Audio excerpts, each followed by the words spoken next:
certinho aqui do Matheus. Essa galera, eu vou foder esse celular aqui todo Falhado. Olha isso. Mas saiu a tela do celular com só o cristal. O cristal. Então até isso aqui. Eu tava fazendo um vídeo, só que deu errado. Olha isso. Calma aí, nós vamos tacar de novo. Só que agora deixa eu tacar dela.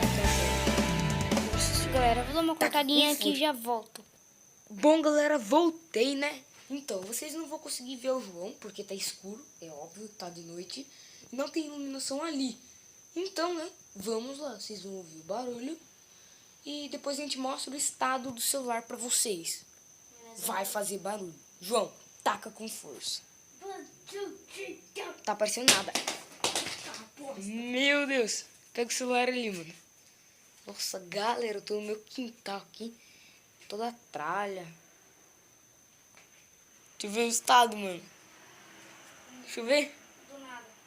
Deixa eu tacar de novo. Aconteceu nada? Nada. Deixa eu tacar agora. Calma aí. Bom, galera, já voltamos. Vamos decidir quem é que vai tacar agora. Voltei, galera. Então, nós decidimos. O Pedro vai tacar, porque ele taca melhor.